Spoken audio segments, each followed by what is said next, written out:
조용하던 술도가의 대문이 갑작스레 쾅 하고 열렸습니다. 등장한 이는 강소연이었습니다. 그녀는 당당하게 현관 앞으로 걸어 들어왔고 손에 들고 있는 종이 한 장이 이 집의 운명을 뒤흔들 준비를 마쳤다는 듯 거침없는 걸음으로 눈을 끌었습니다. 그녀가 내민 것은 바로 부동산 매매 위임장이었습니다. 그 위에는 익숙한 글씨체가 선명히 적혀 있었고 담담한 얼굴로 그녀는 말없이 그 종이를 식탁 위에 내려놓았습니다.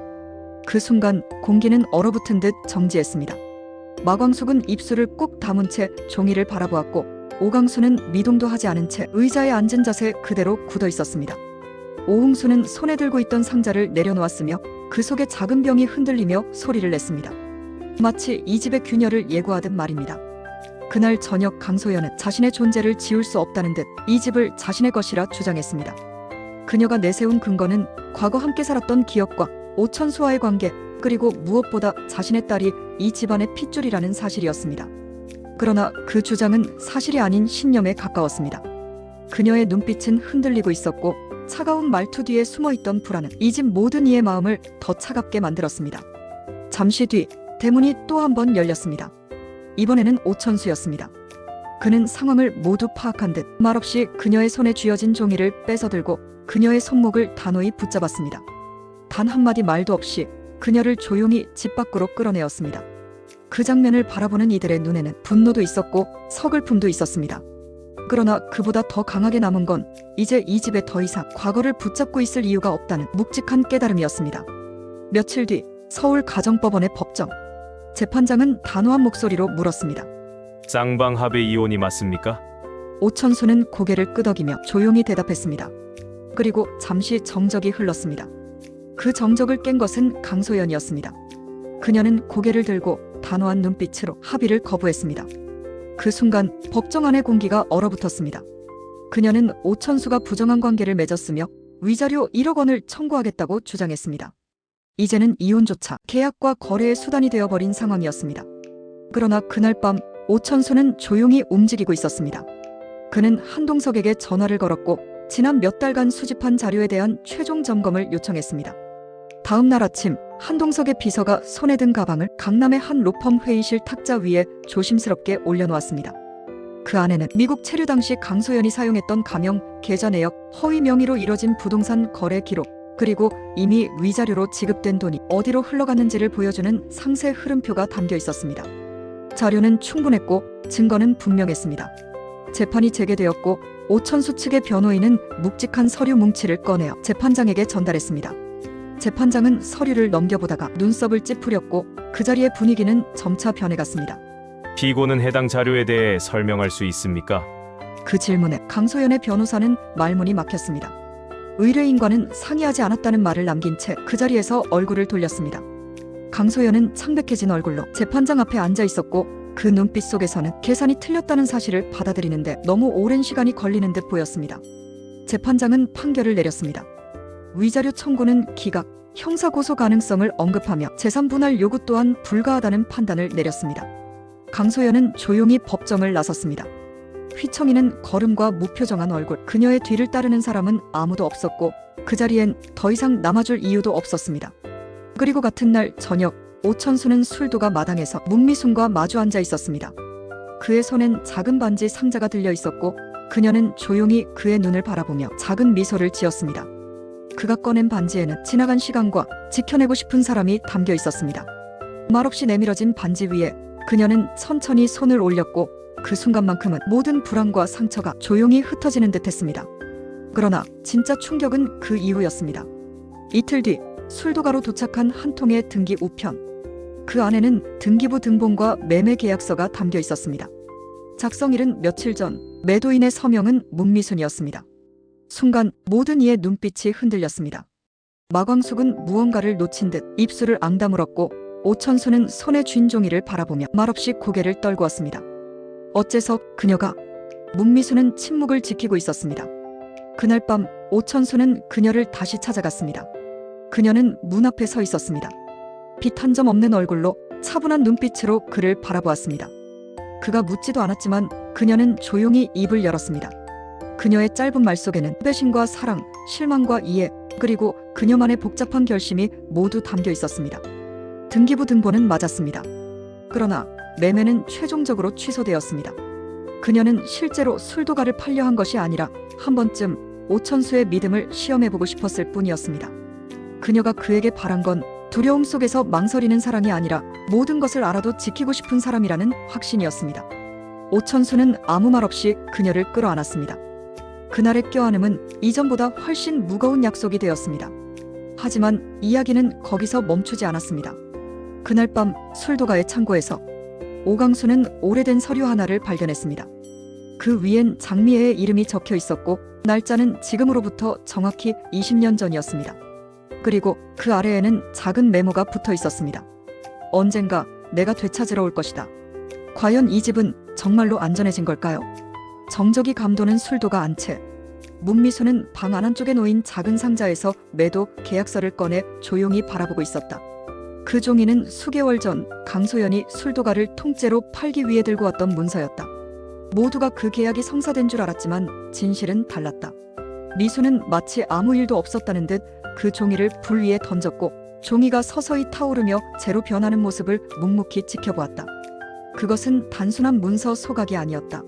지켜야 할 것과 보내야 할 것 사이에서 오랜 시간 결정을 내리지 못한 사람만이 할 수 있는 조용한 결단이었다.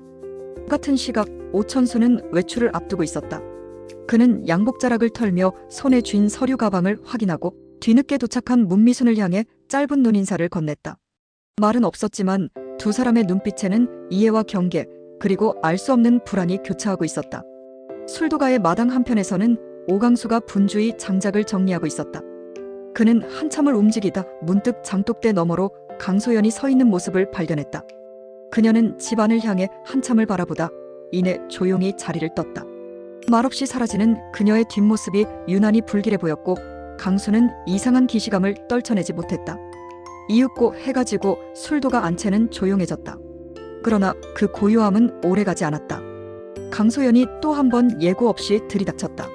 술도가 마당 한가운데에서 무릎을 꿇으며 한동석과 마광숙을 향해 용서를 구했다.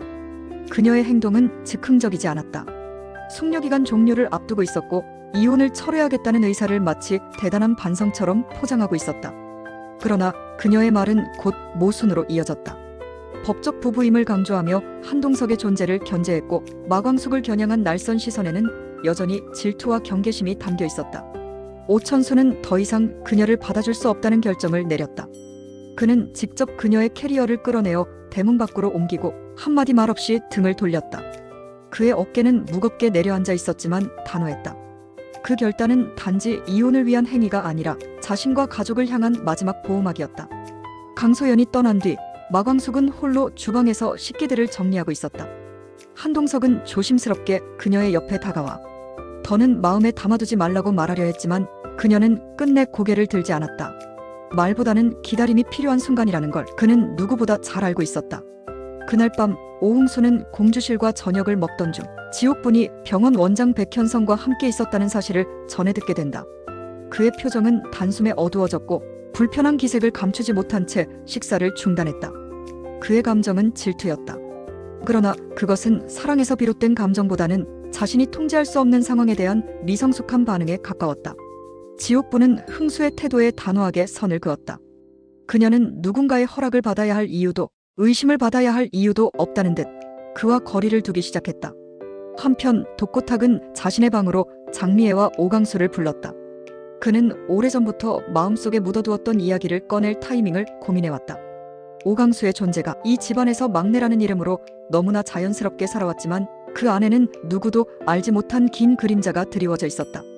탁은 조심스럽지만 분명하게 입을 열었다. 그 나이쯤 되면 가족 중 누구 하나쯤은 진실을 말했을 거라고 생각했다고 했다. 장미애는 숨을 삼켰고 오강수는 그 말의 의미를 곧바로 받아들이지 못한 채 혼란에 빠진 눈빛으로 그 자리를 떠났다. 이 모든 일들이 일어난 사이 강소연은 호텔 로비에서 마광숙을 마주쳤다. 그녀는 그곳에서 호텔 회장이자 마광숙의 연인인 한동석의 존재를 확인했고 둘의 관계를 가족들에게 폭로할 기회를 엿보기 시작했다. 그녀의 입에서 나온 말은 예상대로 가족들 사이에 불안과 의심을 불러일으켰다. 마광숙은 예상보다 더 큰 충격을 받았고 한동석은 모든 걸 정리하겠다는 결심으로 그녀의 곁에 다가섰다. 하지만 그녀는 여전히 시동생들과 공주씨를 먼저 설득해야 한다는 입장이었고 그녀의 진심은 말이 아닌 행동으로 증명되길 바라고 있었다. 그리고 그날 밤 오강수는 방 안에서 혼자 오래된 문서를 꺼내 읽고 있었다. 그 안에는 그의 출생과 관련된 모호한 문장 하나가 적혀 있었다. 그 문장을 읽는 그의 손은 떨리고 있었고 그의 마음은 이미 돌아갈 수 없는 진실의 길목에 들어서고 있었다. 그의 숨결은 점점 무거워졌고 창밖에서 불어오는 바람은 마치 그를 밀어내듯 거칠게 불어왔다. 진실은 서서히 고개를 들고 있었고 이 집을 지켜온 사람들의 감정은 더 이상 예전처럼 평온하지 않았다. 새벽이 밝기도 전 술도가의 마당 끝자락에서 희미한 움직임이 감지되었다.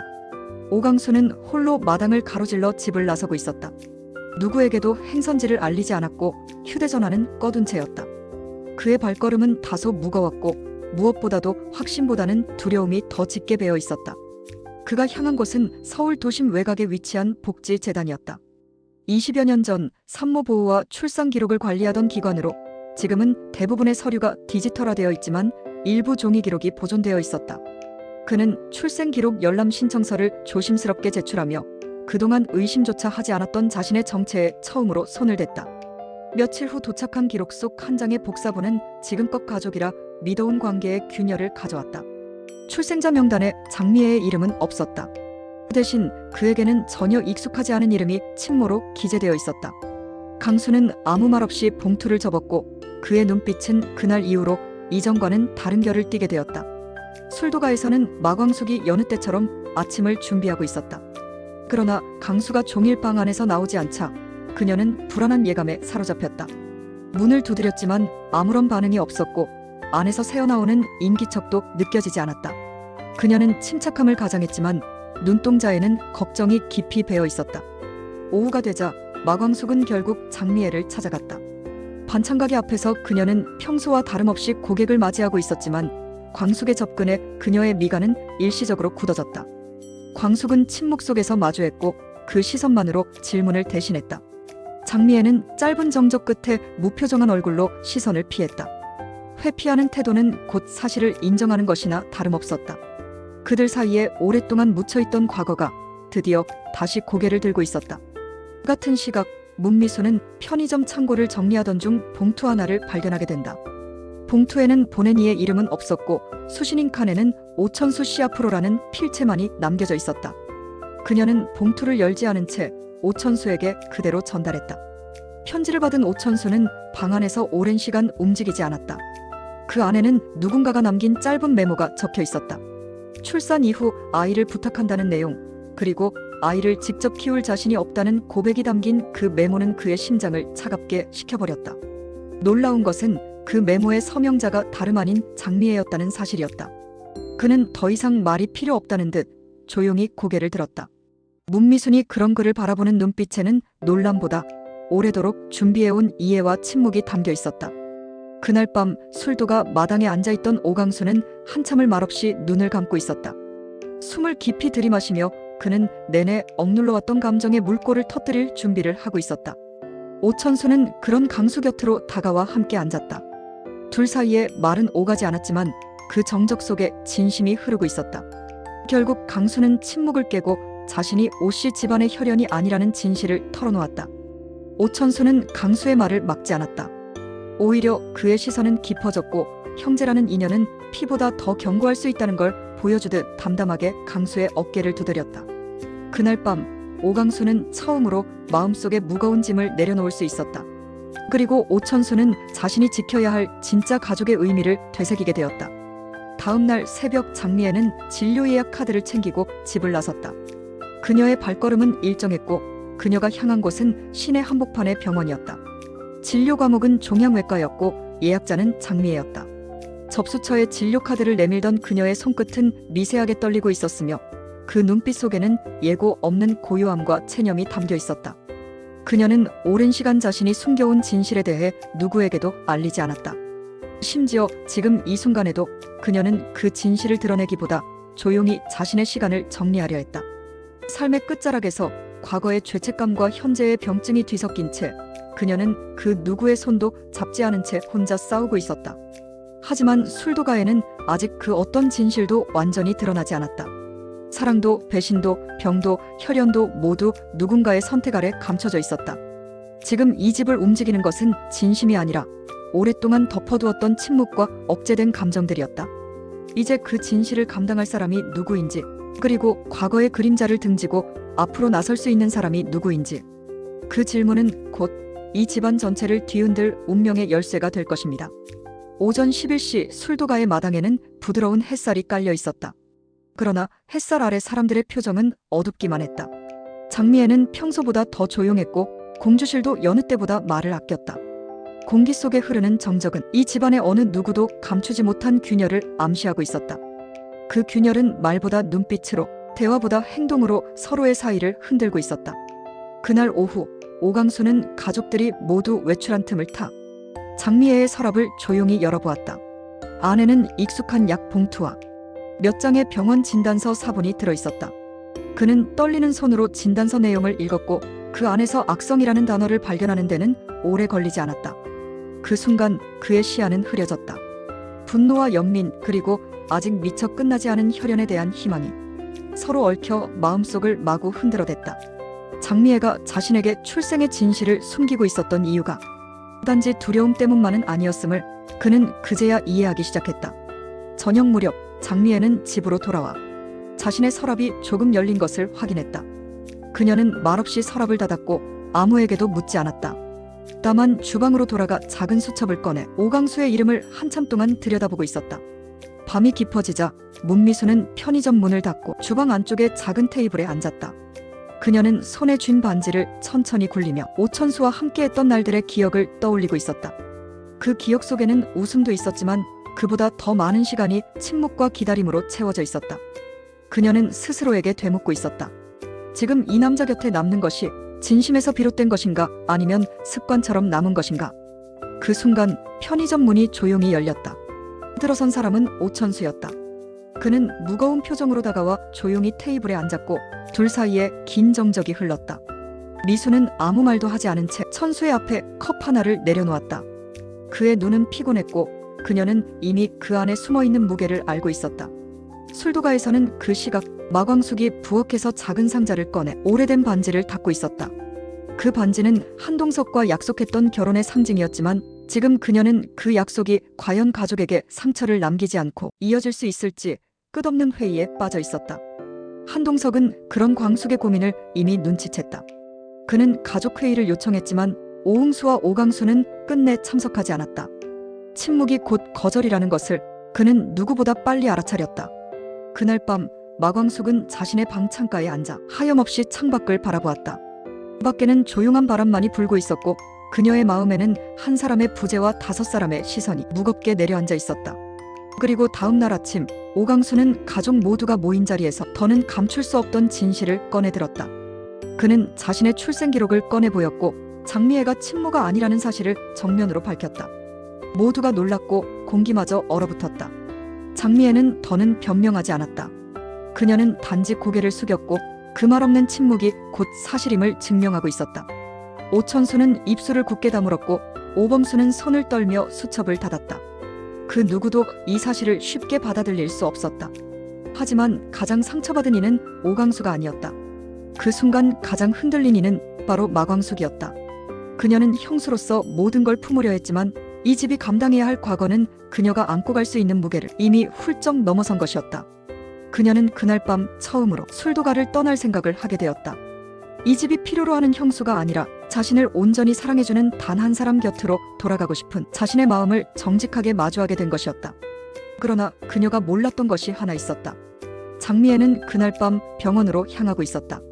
진료실 앞에서 그녀는 마지막 치료 동의서에 서명했고 의사는 그녀의 손을 조용히 잡으며 치료보다는 삶의 질을 선택하는 쪽으로 방향을 돌릴 것을 권유하고 있었다. 그녀는 아무 대답 없이 창밖을 바라보았다. 그 눈빛 속에는 후회와 체념, 그리고 누군가에게 마지막으로 용서를 구하고 싶은 마음이 함께 담겨 있었다. 이제 이 집은 숨겨진 진실과 맞서야 하는 시기를 맞이하고 있다. 누군가는 떠날 준비를 하고 누군가는 용서할 준비를 하고 있으며 또 다른 누군가는 지금껏 믿어온 사랑과 인연을 처음부터 다시 정의하려 하고 있다. 그리고 그 흐름의 끝자락에는 누군가의 마지막 작별 인사가 기다리고 있다. 병실 안에는 아무런 장식도 없었다. 하얀 벽과 병상, 창밖을 바라보는 장미애의 시선만이 고요하게 흐를 뿐이었다. 그녀는 이틀 전부터 아무런 음식을 입에 대지 않고 있었다. 간호사가 수차례 들러 식사를 권했지만 그녀는 조용히 고개를 저었다. 더 이상 치료가 유의미하지 않다는 사실은 이미 알고 있었다. 남은 시간 동안 무엇을 할 수 있을지, 아니, 무엇을 해야 덜 후회할 수 있을지를 그녀는 매일 자문하고 있었다. 그날 오후 마광숙은 병실에 도착했다. 장미애는 의외로 그녀를 외면하지 않았다. 마광숙은 아무 말 없이 그녀의 손등 위에 작은 약상자를 올려두었다. 그 속에는 형제들이 과거 어머니에게 복용시켰던 민간약 조제비가 함께 담겨 있었다. 장미애는 약상자를 내려다보며 짧게 숨을 들이켰다.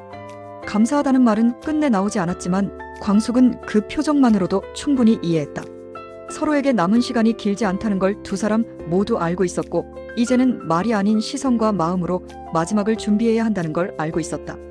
그 시각 오강수는 서울 외곽의 한 산장에 도착해 있었다. 그가 처음으로 자신만의 공간을 얻은 것이었다. 그곳은 술도가에서도 가족 안에서도 떨어진 곳이었고 그는 그 안에서 누구의 감시도 없이 처음으로 혼자의 이름으로 하루를 시작했다. 장미애의 병세를 확인한 후 그는 더 이상 그 집에 머물 수 없다고 판단했다. 자신의 존재가 애매해지고 감정도 정리되지 않았기 때문이었다. 하지만 도망치듯 떠나온 그 길 위에서 그는 여전히 하루에 3번 술도가를 떠올리고 있었다. 익숙함이 남긴 습관은 결코 쉽게 지워지지 않았다. 그가 등진 것은 가족이 아니라 자신을 아직 그 구성원으로 받아들이지 못한 자신감 부족이었는지도 모른다. 그날 밤 문미수는 조용히 식탁 위에 한 장의 메모를 남겼다. 그 메모는 오천수를 향한 짧은 글이었다. 자신이 내일 새벽 서울을 떠날 예정이며 지금까지 함께 해준 것에 대한 감사와 앞으로도 그의 삶에 간섭하지 않겠다는 단호한 작별 인사가 담겨 있었다. 그녀는 그동안 늘 곁에 있었지만 단 한 번도 자신의 존재를 중심에 두지 않았다. 그러나 이번만큼은 스스로의 시간을 선택하기로 마음먹은 것이었다. 오천수가 그 메모를 발견한 시간은 새벽 5시. 문을 나선 미수는 이미 기차역에 도착해 있었다. 그리고 전화벨이 울렸지만 그녀는 끝내 받지 않았다. 그녀의 손에는 오래된 사진 한 장과 작은 수첩이 들려 있었고 그 모든 것이 그녀가 떠날 이유를 말해주고 있었다. 동이 튼 시간 마광숙은 한동석과 마주 앉아 있었다.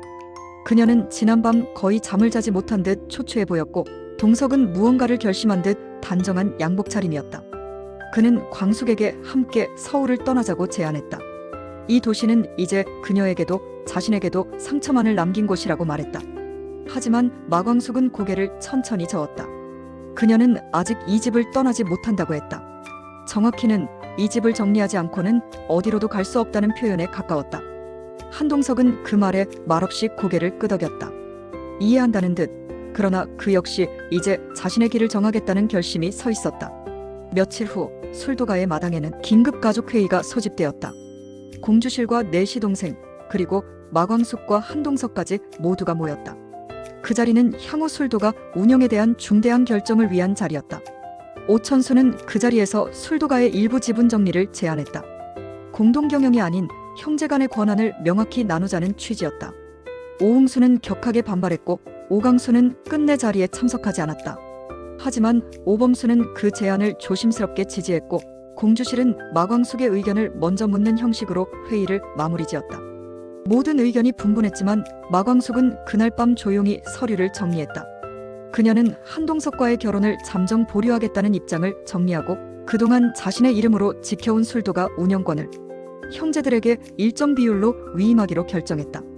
그녀의 결정은 희생이 아니라 지금껏 맺은 인연에 대한 마무리였고 다음 챕터로 넘어가기 위한 진심 어린 인사이기도 했다.